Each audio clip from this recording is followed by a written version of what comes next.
الحمدللہ رب العالمین والصلاة والسلام علی سید الانبیاء والمرسلین اما بعد۔ میرے بھائیوں، ہندوستان کو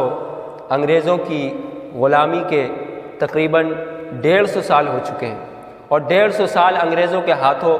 غلامی کے دور کو بھلا کون سا ہندوستانی ہے جو بھلا سکتا ہے؟ اسی دوران ہزاروں جانبازوں نے اپنی جان کی قربانی دی اپنے دیش کی خاطر، اپنے وطن کے خاطر، اور اس جنگ آزادی میں تمام لوگوں کا، تمام ہندوستانیوں کا ایک اہم رول رہا ہے۔ تمام مذاہب کے لوگ اس میں شامل تھے، لیکن تاریخ کے پنوں کو جب ہم پلٹتے ہیں، تاریخ کے پنوں کو جب ہم دیکھتے ہیں تو مسلمانوں کی ایک الگ ہی پہچان نظر آتی ہے۔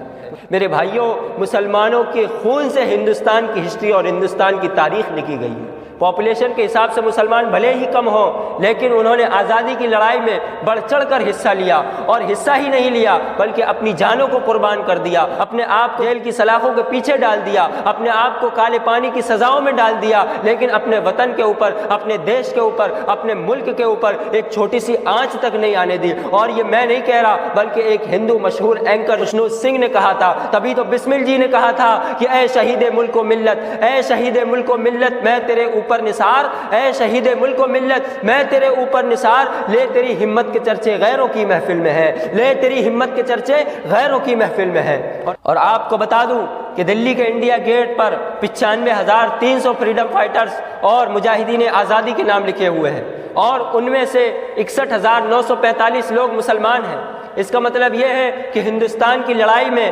لڑنے والے مسلمان 65% تھے، اور باقی کے دوسرے لوگ جو تھے وہ 35% تھے۔ تو اس سے کیا سمجھ میں آتا ہے کہ مسلمانوں نے اپنی جان و مال و عزت و آبرو سب کو اپنی دیش کی خاطر قربان کر دیا، اور وہ آزادی کے وقت میں اپنے سروں پر کفن باندھ کر اپنے گھروں سے نکل پڑے تھے، اور وہ اپنی زبان حال سے یہ کہہ رہے تھے کہ سرفروشی کی تمنا اب ہمارے دل میں ہے، سرفروشی کی تمنا اب ہمارے دل میں ہے، دیکھنا ہے زور کتنا بازوئے قاتل میں ہے، دیکھنا ہے زور کتنا بازوئے قاتل میں ہے، اور شوق سے راہ محبت کی مصیبت جھیل لے، ایک خوشی کا راز پنہا جادۂ منزل میں ہے۔ لیکن آج مسلمانوں کی تاریخ کو مٹانے کی بات کی جا رہی ہے، لیکن آج مسلمانوں کی قربانیوں کا ذکر تک نہیں کیا جا رہا ہے۔ لیکن میرے بھائی، میں آپ کو بتانا چاہوں گا کہ 1 یا 2 علماء نے صرف جان نہیں گنوائی ہے، بلکہ 80 ہزار علماء کرام کو دلی میں پھانسی دی گئی ہے۔ ایک دن میں 80 علماء کرام کو پھانسی کے پھندوں پر لٹکایا جاتا تھا، اور نہ جانے انگریزوں کی طرف سے کیسے کیسے ظلم ان پر کیے جاتے تھے۔ انہوں نے کالے پانی کی سزا بھی کاٹی، جیل کی سلاخوں کے پیچھے ڈال دیا گیا، اور نہ جانے کتنے کتنے ظلم کیے گئے۔ جو انگریز مؤرخ ہے وہ اپنی کتاب میں لکھتا ہے کئی گاؤں کو جو ہے جلا کر راکھ کر دیا گیا، اور کتنے لوگوں کو کھولتے ہوئے تیل کی کڑھائیوں میں ڈال دیا گیا عبرت حاصل کرنے کے لیے، اور نہ جانے مسلمانوں پر جو ہے سور کی چربی کو ان کے جسم پر مل دیا گیا۔ اتنے ظلم ہمارے لوگوں نے، ہمارے اکابر نے ہندوستان کی خاطر سہے ہیں، اتنے ظلم ہمارے لوگوں نے ہندوستان کی آزادی کی خاطر سہے ہیں، اور نہ جانے کیسے کیسے ظلم انہوں نے سہے اور جھیلے ہیں۔ اور آج لوگ کہتے ہیں کہ مسلمانوں نے ہندوستان کے لیے کیا کیا؟ آج لوگ کہتے ہیں کہ مسلمانوں نے ہندوستان کے لیے کچھ نہیں کیا۔ میں ان لوگوں سے کہنا چاہوں گا کہ جب تم انگریزوں کے پیر دبا کر سو جایا کرتے تھے، جب تمہارے ذہن و خیال میں آزادی کی سوچ تک نہیں تھی، اس وقت انگریزوں کے خلاف جہاد کا پہلا فتویٰ دینے والے علامہ فضل حق خیر آبادی کوئی اور نہیں بلکہ مسلمان تھے، اور انقلاب زندہ باد، انقلاب زندہ باد کا نعرہ دینے والے حضرت موہانی جی کوئی اور نہیں بلکہ مسلمان تھے۔ اور جو ترنگا آج 15 اگست پہ لہرایا جاتا ہے، اس ترنگے کو بنانے والی، اس ترنگے کو روپ دینے والی طیب سریا جی کوئی اور نہیں بلکہ مسلمان تھی۔ اور انگریزوں کے خلاف سب سے پہلے توپ استعمال کرنے والے ہندوستانی ٹیپو سلطان کوئی اور نہیں بلکہ مسلمان تھے۔ اور جب دلی کی سڑکوں پر 72 پٹھانوں کو گولیوں سے چھلنی کر دیا گیا، اور جب معاملہ کورٹ میں گیا تو انگریز افسر نے کہا تھا کہ مسلمان بھاگ رہے تھے، پٹھان بھاگ رہے تھے، اس لیے ہم نے ان پر گولیوں کی فائرنگ کری۔ لیکن اسی وقت ڈاکٹر وزیر خان کھڑے ہوئے اور انہوں نے کہا کہ اگر تم پٹھانوں کی، یعنی جن لوگوں کو، جن مسلمانوں کو تم نے قتل کیا ہے، ان کی پیٹھ پر تم ایک بھی گولی دکھا دو گے تو مسلمان آزادی کے آندولن سے باہر آ جائیں گے۔ میرے بھائیوں، 2 دن تک پوسٹ مارٹم چلا، 2 دن تک پوسٹ مارٹم چلا، لیکن مسلمانوں کے سب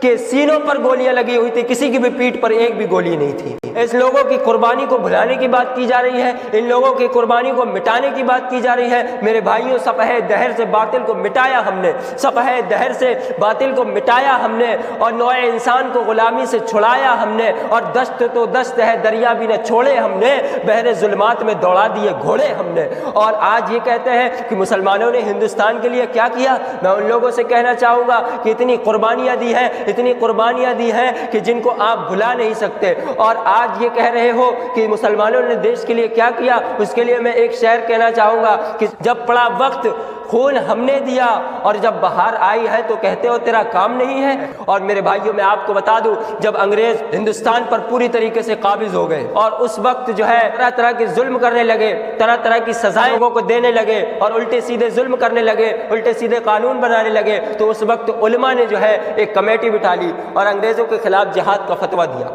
انگریزوں کے خلاف جہاد کا فتویٰ دیا۔ اور وہ جہاد کا فتویٰ جیسے ہی دیا، وہ پورے ہندوستان میں ایک سنسناتی آگ کی طرح پھیل گیا، اور وہ انگریزوں تک پہنچا تو انگریزوں نے کئی علماء اکرام کو شہید کر دیا، کئی علماء اکرام کو کالے پانی کی سزا پر بھیج دیا، اور کئی علماء اکرام کے سینوں کو گولیوں سے چھلنی کر دیا۔ اور وہ فتویٰ لکھنے والے علامہ فضل حق خیر آبادی، جب ان کو عدالت میں پیش کیا گیا، جب ان کو کورٹ میں پیش کیا گیا، تو جج نے ان سے کہا کہ اے فضل حق خیر آبادی، تم اپنا فتویٰ واپس لے لو ورنہ تم کو بھی پھانسی دے دی جائے گی۔ تو علامہ فضل حق خیر آبادی نے کہا کہ اے انگریزوں کے جج، سن لے، ہم اپنی آزادی کو ہرگز مٹا سکتے نہیں، ہم اپنی آزادی کو ہرگز مٹا سکتے نہیں، سر کٹا سکتے ہیں لیکن سر جھکا سکتے نہیں، سر کٹا سکتے ہیں لیکن سر جھکا سکتے نہیں۔ بھائیوں، میں سلام پیش کرنا چاہوں گا علامہ فضل حق خیر آبادی کے جذبے کو، میں سلام پیش کرنا چاہوں گا علامہ فضل حق خیر آبادی کے جذبہ حریت کو، کہ انہوں نے اپنی جان کو گلے لگا لیا لیکن اپنا فتویٰ واپس نہیں لیا، اپنے دیش کے اوپر ایک چھوٹی سی آنچ بھی نہیں آنے دی۔ تبھی تو میں کہتا ہوں کہ صفحہ دہر سے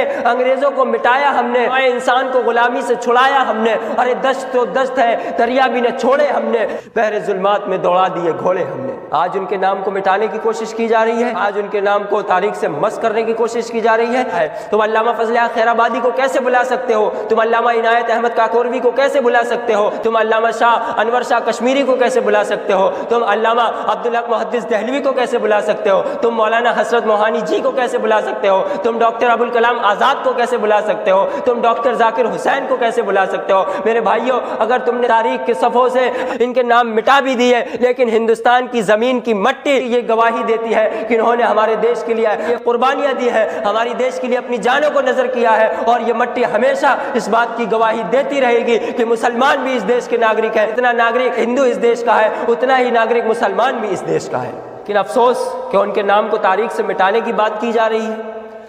حالانکہ ہونا تو یہ چاہیے تھا کہ ان لوگوں کے نام سے ہاسپٹلز، اسکولز اور سڑکیں بنائی جاتی تاکہ ان کا نام جو ہے وہ ہمیشہ زندہ و جاوید رہتا، اور وہ ان کا نام ہمیشہ جو ہے وہ لوگوں کے دلوں میں زندہ رہتا۔ لیکن ایسا کرنے کے بجائے تم ان کے نام سے سڑکیں بنانے کی بجائے الٹا ان کے نام ہی کو تاریخ سے مٹا دینا چاہتے ہو۔ تو میں ان لوگوں سے کہنا چاہوں گا کہ جتنا حق تمہارا ہندوستان پر ہے اتنا ہی حق ہمارا بھی ہندوستان پر ہے۔ اگر تم نے ہندوستان کے لیے خون دیا ہے تو ہم نے بھی ہندوستان کے لیے لہو دیا ہے۔ اگر تم پھانسی کے پھندے پر چڑھے ہو تو ہم بھی پھانسی کے پھندے پر چڑھے ہیں۔ اگر تم نے کالے پانی کی سزا کاٹی ہے تو ہم نے بھی کالے پانی کی سزا کاٹی ہے۔ اگر تم نے اپنے سینوں پر گولیاں کھائی ہیں تو ہم نے بھی اپنے سینوں پر گولیاں کھائی ہیں۔ اس لیے کہنا چاہوں گا کہ جتنا حق تمہارا ہندوستان پر ہے اتنا ہی حق ہمارا بھی ہندوستان پر ہے۔ اور میں بس اس شعر کے ساتھ اپنی بات سے ختم کرنا چاہوں گا کہ سبھی کا خون ہے شامل یہاں کی مٹی میں، کسی کے باپ کا ہندوستان تھوڑی ہے۔